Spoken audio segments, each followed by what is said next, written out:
We're live. Senate Education Committee on April 1st, 2025, 1:30 in the afternoon. We're going to start the day by looking at the miscellaneous education bill, H 480 that just came over to us. And to introduce the bill, we have the chair of the House Education Committee, Representative Conlon. I think you know everybody. Yes, This table. absolutely. Okay. So just let you know the there. All right. Thank you. Peter Conlon from Cornwall, Chair of the House Education Committee, and I was the reporter of H 480, the miscellaneous education bill, to Senator Weeks and Senator Williams and Senator Asheen. This should look rather familiar because most of it came from this I think the Senate miscellaneous ed bill last year that never, after we returned, it never came out of committee as the session wound down. So you'll see a lot of familiar stuff in it from that. If we just sort of walk through it, and I know you'll be getting some time with Ledge Council to walk through it as well. Section 1 has to do with amending Act 29 of 2023, which is the school safety bill. And this was a request from the agency to move out a couple of dates to really reflect the reality on the ground that schools were sort of unable to get everything in place for this.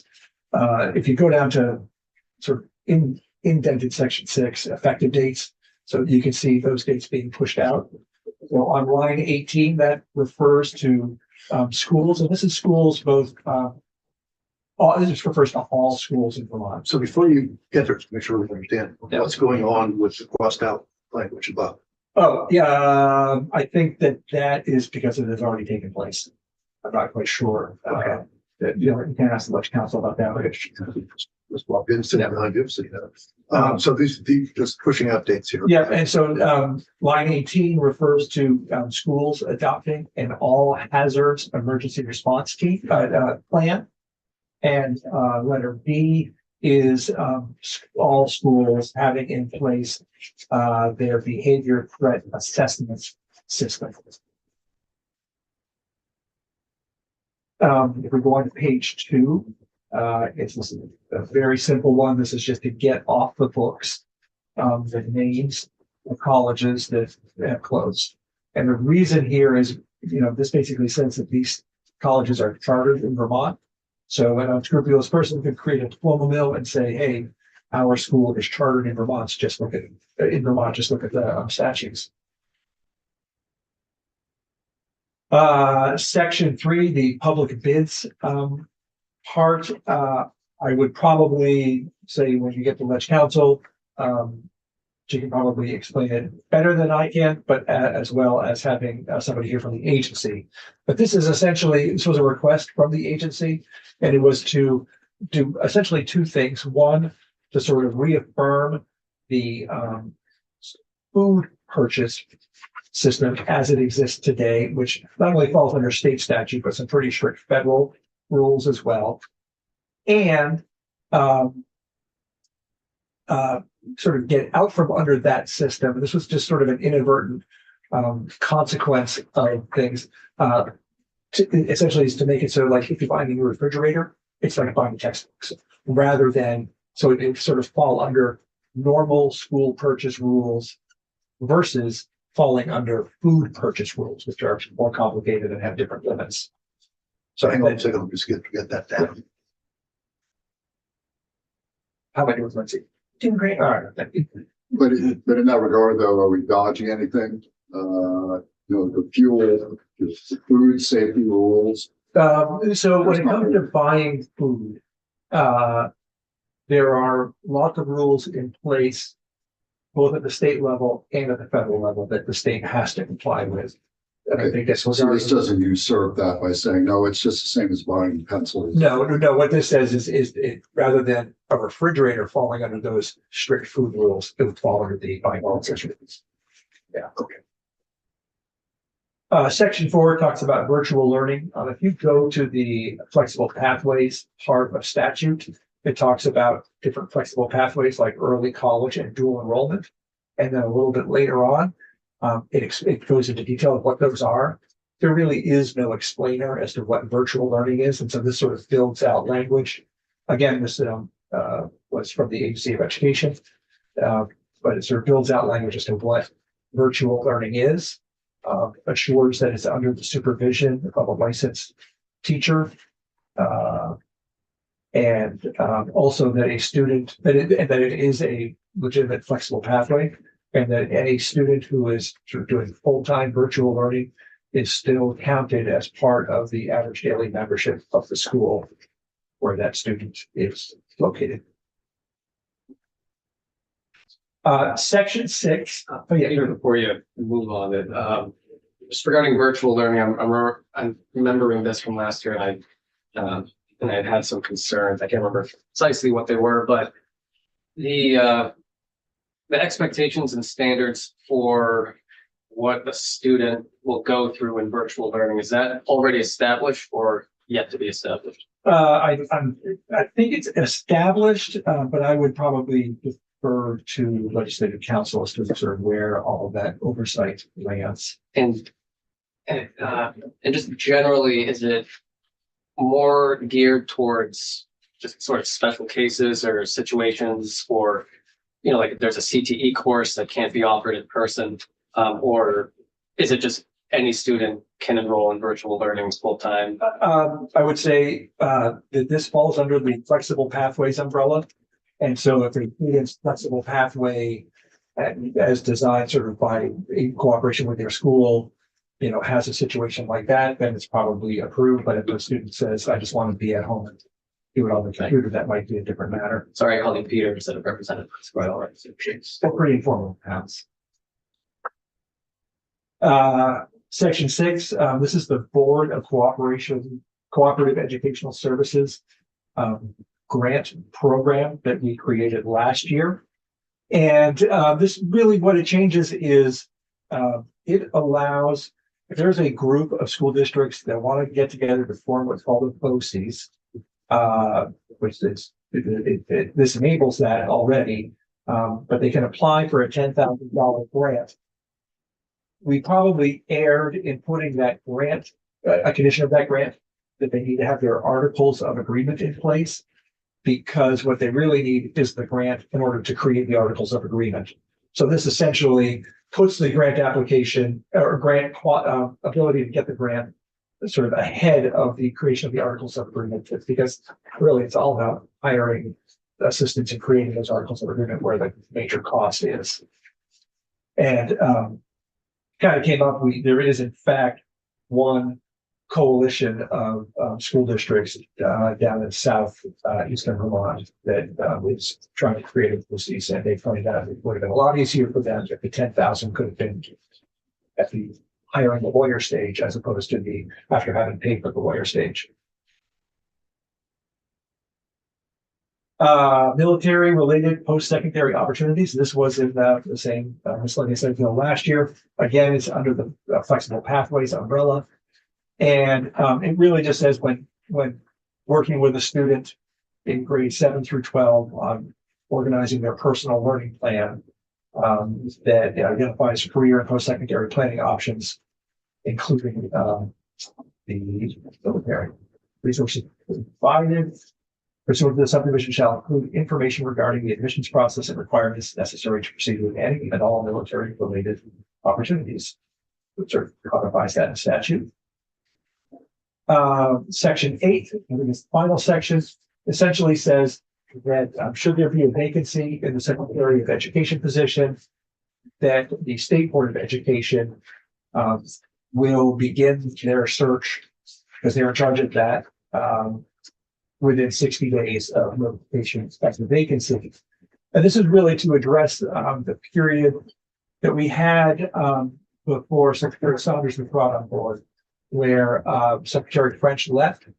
The State Board was sort of like, we'll wait for the governor to tell us to begin the search. And a long period of time went by. So we were a year with an interim secretary.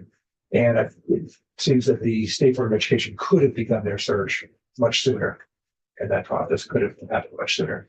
The problem with the long-term interim is that that interim doesn't know if they're going to be the future secretary. And so you can't really set a course and a vision.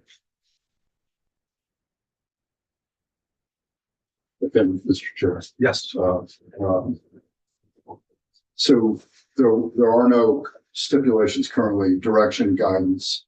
That the state board should kick this off with any, or the governor should kick this off with any period. I would let council clarify. I don't know if they were under the impression or if the current rules say that to the state board, we'll wait till the governor tells us to start doing this. But this is just to clarify. Thank You really should get rolling.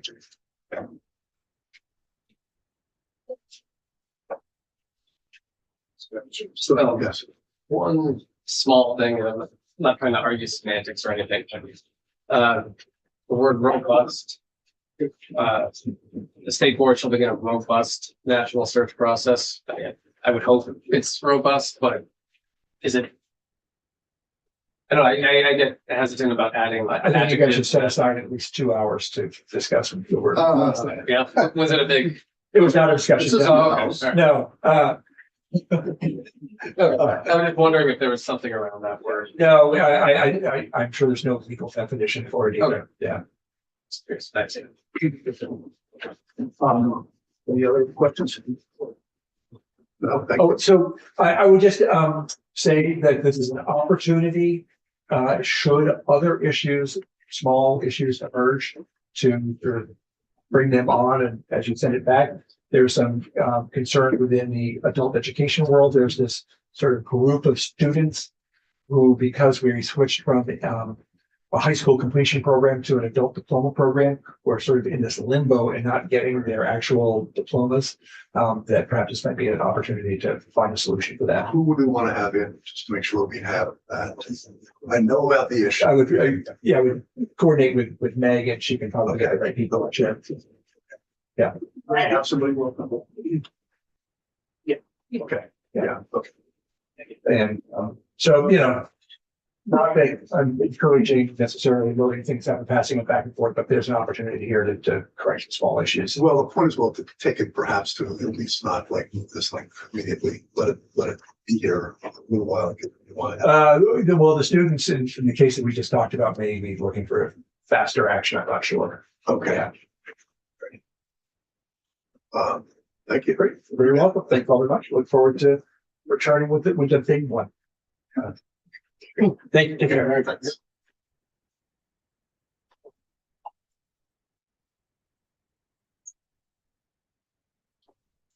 Good afternoon. Good afternoon. That's St. James Office of Legislative Counsel. You all just got your walkthrough. I don't know. You don't need me at all. Yes, Yeah. we do. Good. I'm job. serious. That was a Good great job. walkthrough.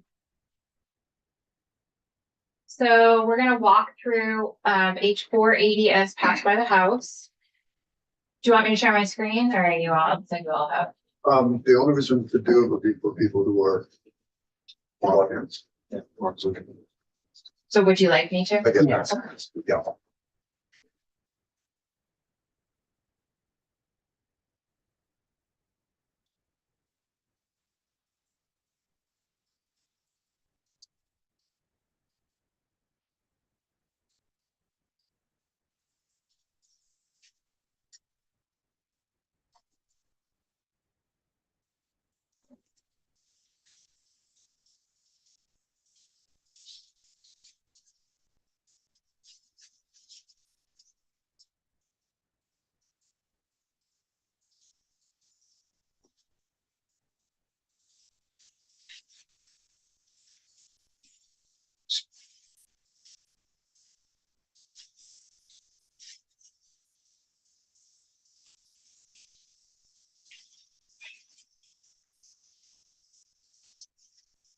We have 480 as passed by the House.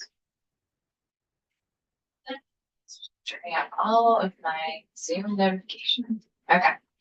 Section 1, and I think the reader assistance headings are especially helpful in this bill, because it is a miscellaneous bill, so the topics are not necessarily all related.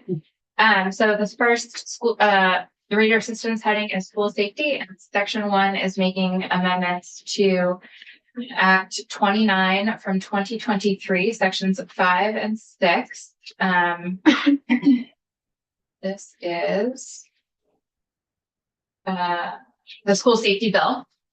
And so this proposal here is an amendment to section 5 of that bill, striking the requirement that AOE collect certain data. I think that would be a question for the agency as to the reasoning behind that. And then an amendment to section 6 of that bill, pushing out the effective dates for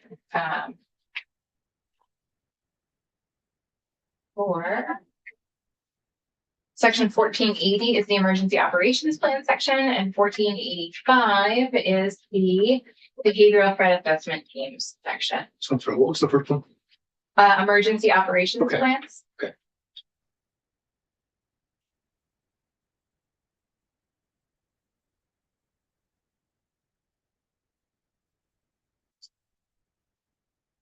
That is section 1.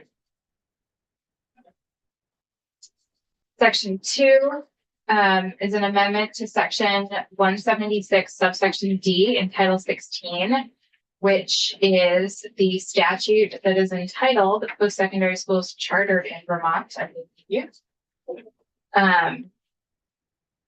This is, as Representative Conlon mentioned, an amendment to the school section of the statute where talking about schools that are accredited, and then all of the schools that are struck are schools that are no longer operating in Vermont. And then there is one addition on line 14 on page 2 to update the name of the Vermont Law and Graduate School. And then moving on to section 3, page 3, this is an amendment. Maybe this is a really, really dumb question, but do we still have a Vermont College of? Yes, that is not, that comes up every time. Okay. My understanding is yes, we do, Okay. and I cannot get more specific than that. Okay. And that would be a question for the field. And we still have the SIT Graduate Institute, because for some reason I thought. What was the question? The Vermont College of Fine Arts is no longer using the campus up the hill fully, so I just didn't know if it's. Clearly, people thought about it, but I just Landmark College, I didn't know that was still. I don't know. At the private college. Yeah. I thought they changed names, that's all I thought. Changed names.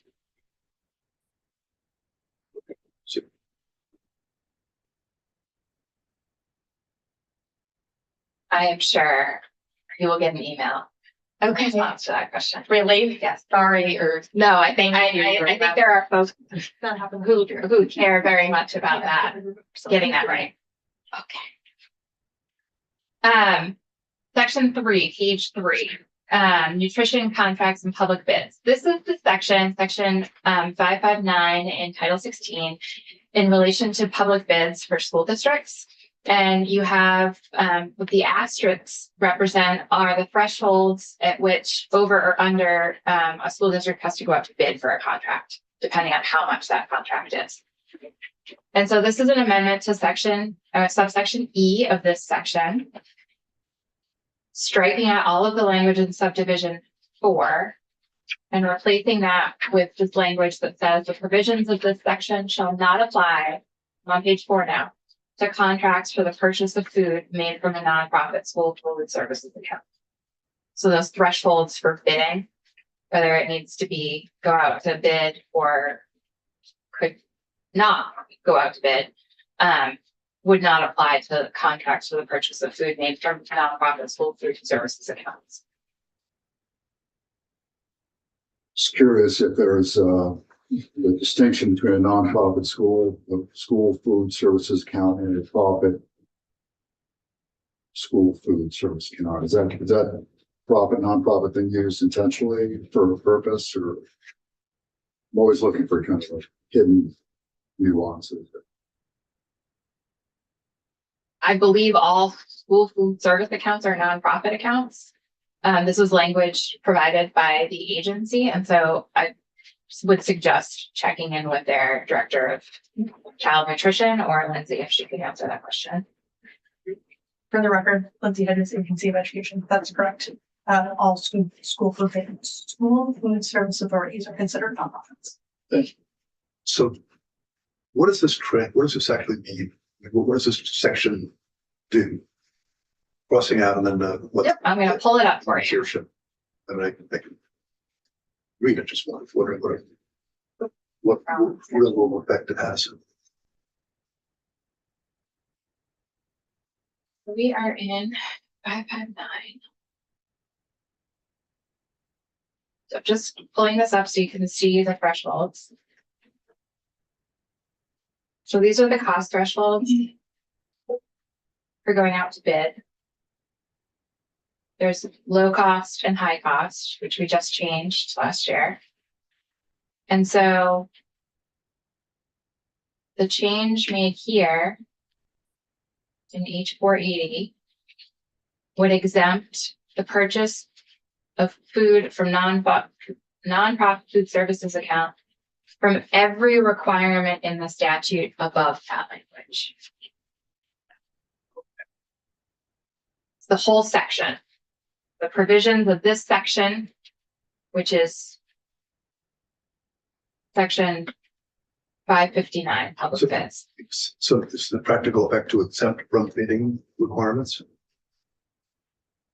This section is about bidding requirements. I don't know enough about the procurement of food services, to speak more eloquently than what the black letter law says. And to me, this section is about public bids and the thresholds for different processes. And this language is saying, if you're making a purchase from a nonprofit school food services account, you don't have to follow anything that comes above it in this section. But what that means practically for the field and the types of things they are buying, I think would be a question for AOE. Okay. Do you want to do it? Sure. Again, for the record, Lindsay, Agency of Education. So this change is really meant to alleviate administrative burden. And as Representative Conklin said earlier, all school food purchases are still bound by federal requirements. This just changes the local state requirement again to kind of reduce some of that confusion. And if the committee is looking for more lengthy testimony on that, I'm sure our child nutrition team would be happy to come in and speak to it. Yes. Just out of curiosity, you may not know this, you may be for the specialist in the food area, but do you like put an RFP out for the whole year for, a district? I mean, is it possible that we're exceeding we could exceed the thresholds that were in the original language? Yeah, I would have to check in on that for you, but I think that's more information. Want to keep going? Yes. Okay. Yeah. We're on page 4, section 4, starting on line 8. You'll notice another reader, a new reader assistance heading here on line 7, virtual learning. So section 4 adds a statute to Title 16, section 948. This would be put into the courses of study chapter in the flexible pathways subchapter, where things like dual enrollment and early college live. Virtual learning is already an option under the Flexible Pathways Initiative. This section is essentially codifying what a virtual learning program would be. It would require the agency to maintain access to and oversight of a virtual learning provider for the purpose of offering virtual learning opportunities. A student may enroll in virtual learning if the student is enrolled in a public school, including a CTE.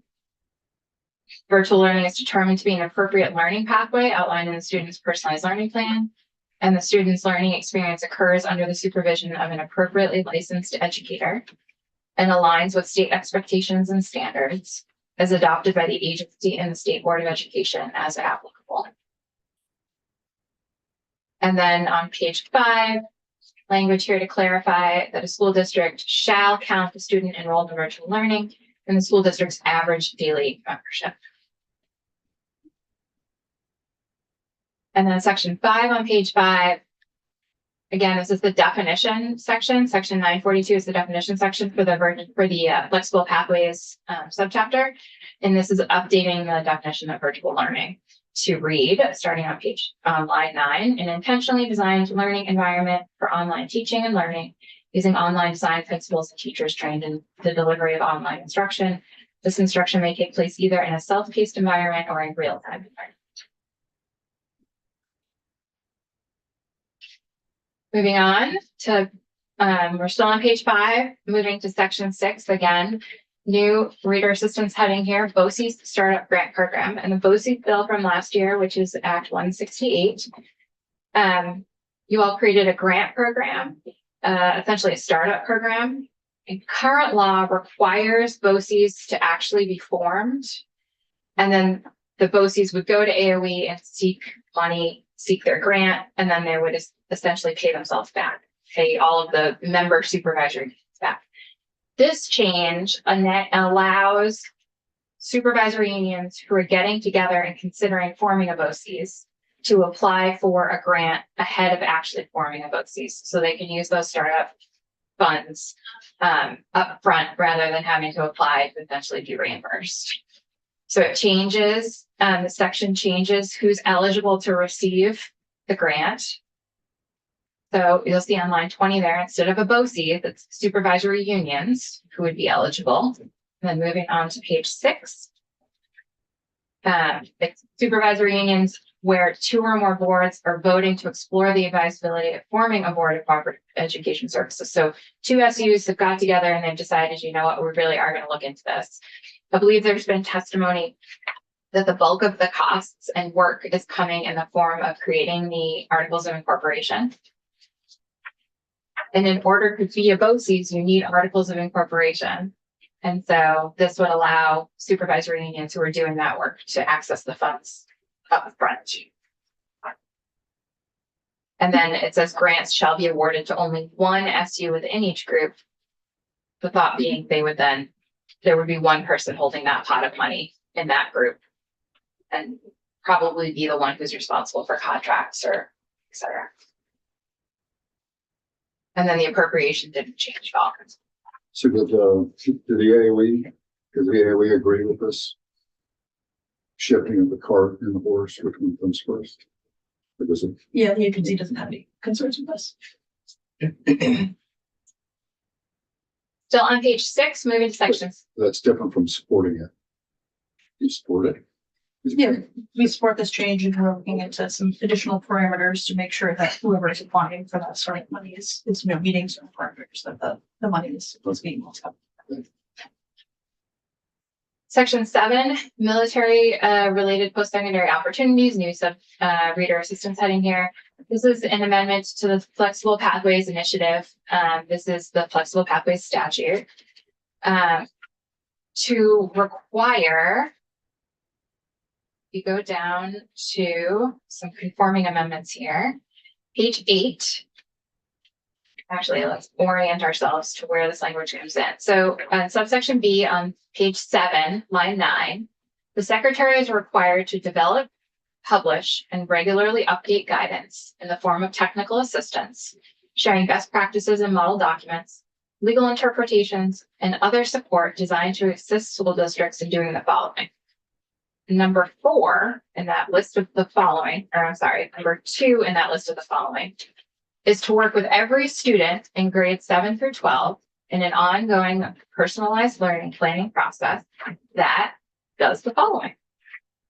This bill would, or this amendment would add, this bill would add on line 4, page 8, a requirement that the personalized learning plan identifies career and post-secondary planning options using resources that are provided, and we're going to walk through those subdivisions.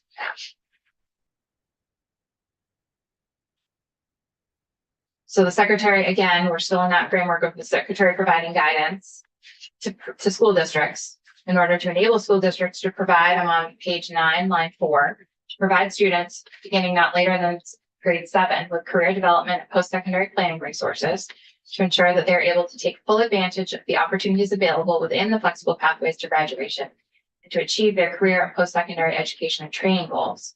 Resources provided pursuant to this subdivision, this is the new language on page 8, or I'm sorry, on line 8, shall include information regarding the admissions process and requirements necessary to proceed with any and all military-related opportunities.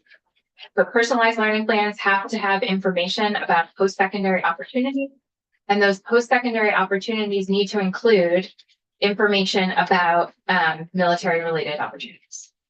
So two-step process there. Was this a request from the guard or? This was a standalone bill. Oh, this, from the guard. I can't speak to that, but it was a standalone bill. Yep. Yeah. That was last year. Yeah. Oh, okay.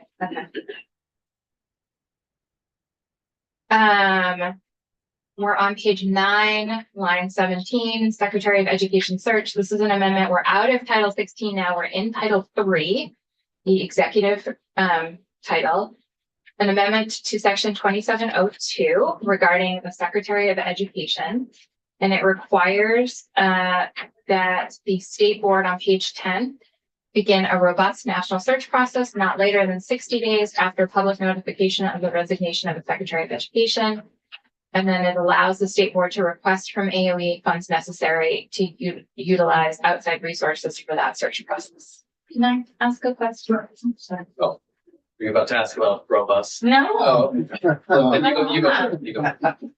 Well, mine was the sentence before, which is existing statute, but I wonder if that has been existing since 2012 or even before 2012 when the Board of Education chose a secretary. Did that secretary serve at the pleasure of the governor or did they serve at the pleasure of the board? So in 2012, Act 98, I believe, that was the change that was made, taking the Department of Education, whose Commissioner of Education, the head of that department, was hired and reported to the State Board of Education. Act 98 changed it to be the Secretary of Education, the Agency of Education, and the Secretary reporting to the governor. So yes, this was a change that was made in 2012. So prior to 2012, the Secretary of Education was not the Secretary of Education. They were the Commissioner of Education, and they reported to the State Board. So they served at the pleasure of the state board, or was that language different? I don't know. I would have to look that up. Okay, that I would love to see that. Yes. And are you barred from having a secretary and an agency if they do not report directly to the governor? It's a good question. I don't know. I I feel will like get I back should to you. have always known that from GovOps, but I don't know. I will get back to you. Yes. One thing, perhaps it's just a question or comment for the committee, but so obviously I'm not opposed to the state board doing a robust national search, but I am opposed to having unnecessary adjectives in statute. So if it doesn't have any impact, then I'd like to take out the word robust, unless there's some sort of distinction between a standard national search and a robust national search. Just a hot word read. Yeah. So So I'm wondering why 60 days? I mean, if it's been announced that the current secretary is stepping down, why don't we start immediately? Well, yeah, I was gonna say, the point is they wanted to initiate it. It's no later than 60 days, just bounds them. Certainly they can start earlier. I would also note that it might take them actually even longer than that to figure out what they're looking for. And want to have the time to make sure they have the search lined up in the way that's going to, all the candidates they're looking for. So 60 days is actually a very short time frame. But there's no legal bound for that time frame. I would say that this requires them to start that search not later than 60 days. And it has the same effect as any other law in this state, and you can't control given behavior. No matter how hard you try. can I ask a question? This is something, that came up on finance, but I don't think I ever did from an education perspective. We had not had a permanent secretary or one put forth by the governor for at least 1 to 2 years preceding this appointment. Was that something to do with this, or was that the governor not then selecting from the people forwarded to him? I can't speak to anyone's intent. I'll give you an answer, and I will also offer to forward to the committee the State Board of Education's presentation that they gave to this committee actually last year regarding the Secretary of Education search process for our current Secretary of Education. My understanding based on that presentation is that the state board history, if you will, tradition, whatever word you want to put on it, not law, in my opinion, has the process has been that when there is the need for a new Secretary of Education, the board waits for the governor to send them a letter saying, please start your search. Here are some qualifications or experience that I'm interested in seeing for the secretary. And then the state board would begin that process. My understanding is that Secretary French resigned in maybe March of 2023. The governor sent that letter to the state board in July of 2023. The state board began their search and advanced 3 names to the governor in November of 2023. Okay. And that, I believe that's all from the state board presentation. Okay. So now I'm forgetting what that. So there wasn't that long of a gap in any. I'm trying to.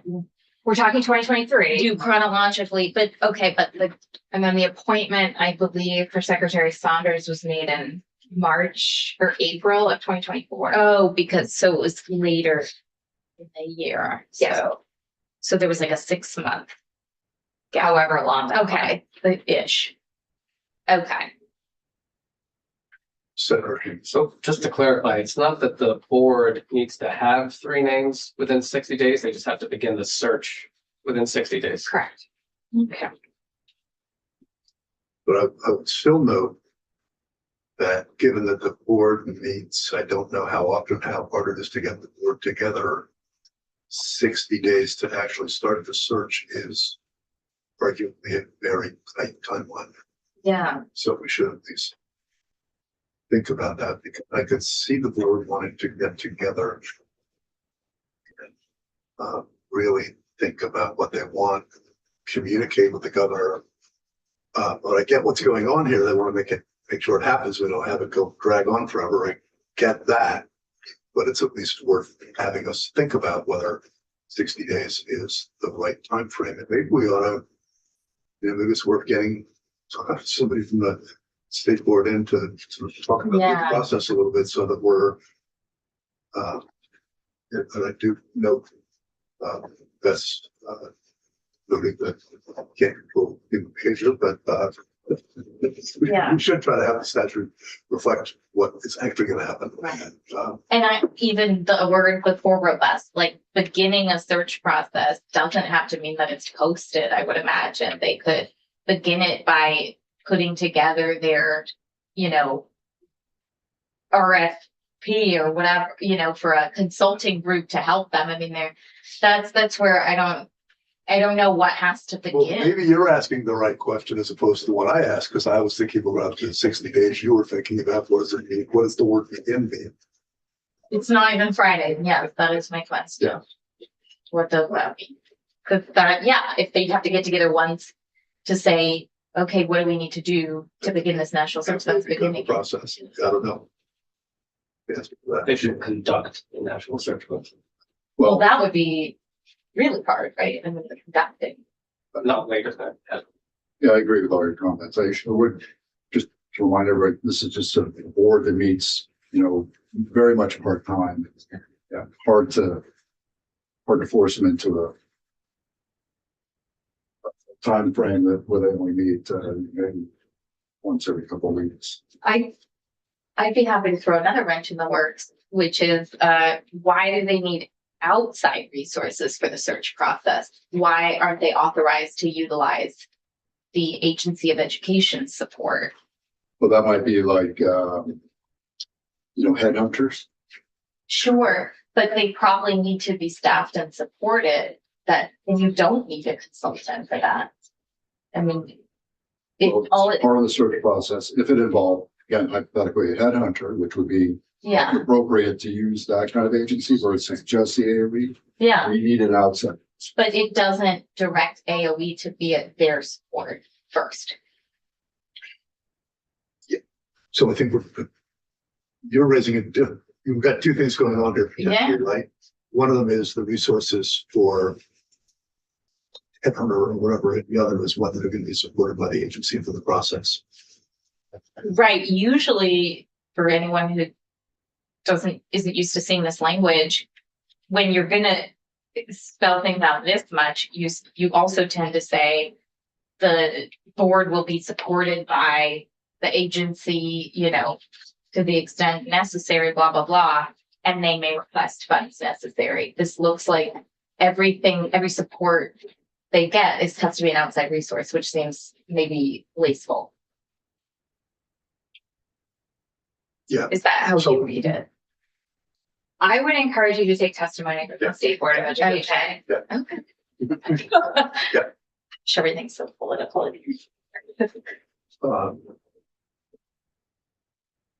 Or I would encourage you to take testimony from the field. Okay, not just the State Board, but I'll forward you their presentation from their most recent search experience. Okay. Any other questions? I have one. That is section 4. You need a page number. Or a pen, actually. Okay. A student is enrolled, they're allowed to do this if a student is enrolled in a Vermont public school, including a career tech center. What about kids in an independent school? Can they do it? No. This is Flexible Pathways Initiative is for public. Okay, got it. So Yeah. there's nothing in prohibiting independent schools from having their own virtual learning programs. Okay. Any other questions? Have anything to add? I don't think so. Agency's happy to answer any questions that come up then. Okay. Well, thank you. Thank you, Beth. Now, you're here for the walkthrough as well. We don't have the other people here. If we said we had the schedule for 2:30 because we thought it might take longer than it did. So I don't know, what do we think? Continue with the walkthrough with Beth before the other people get here, or should we wait, take a break for 15 minutes until they get here? I'd like to hear more about the, group, the adult learning that didn't get their, high school funds. Yeah, I mean, I think we have that on our list now, and they're on it. Oh, okay. We're gonna get the people in here. No, that matters. So I guess we probably have to wait because we scheduled this for 2:30 and they're not here yet. So we'll go offline for 15 minutes